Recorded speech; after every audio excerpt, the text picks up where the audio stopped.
The model of management with which we are working today, the classic model of management that most people would recognize, is rooted in a set of assumptions. Sometimes those assumptions are clearly understood. Sometimes they are the assumptions, as is sometimes said, of long dead economists. Let me just unpack those a little bit. There are certain assumptions about human nature. There are certain assumptions about the role of business in society. There are certain assumptions about the best way of coordinating economic activity. Now, all of those assumptions have some validity, but at the same time, I would argue that they are they have their limitations as well. Let me just identify a few of them and then try to say how we might challenge them.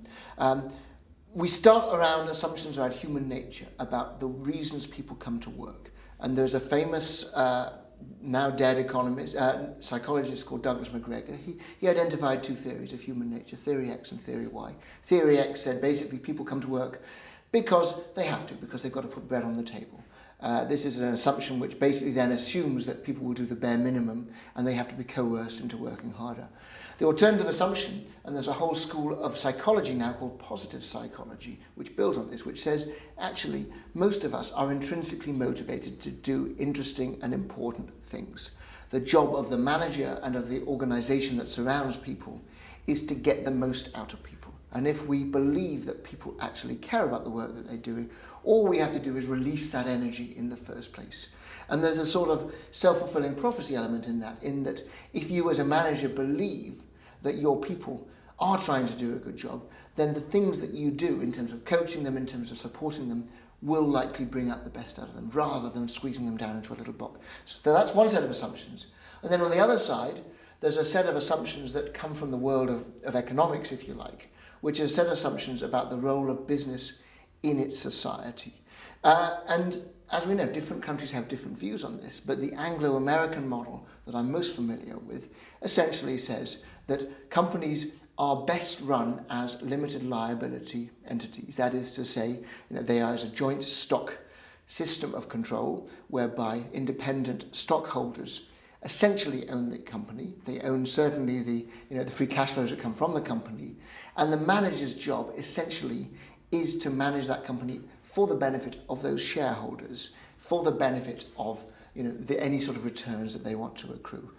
That model, by its nature, creates short-termism. It creates a set of management expectations which are all about maximizing return in the relatively short term, and the accountability that we have to our shareholders through quarterly meetings and all sorts of additional paraphernalia make it very difficult for we as managers to take the very long-term perspective that is sometimes needed to create value in our organizations. Now, that's not the only model that exists, as is widely known. The German model of capitalism is much more widely interested in a number of different stakeholders in society, in the various different entities, the banks and other companies that are related to the company. In Japan, we have again a third model, which is much more rooted, if you like, in lifelong employment and creating opportunities for people, opportunities in the longest term. So it's not that there are no other models, but the dominancy of the Anglo-American joint stock shareholder model is very, very visible. And what is happening is that model is now getting fed out, of course, to other countries around the world, many of whom actually have very different points of view on this.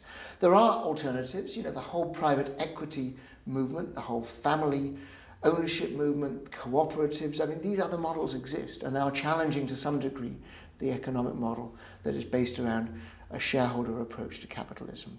But they're still only on the fringes.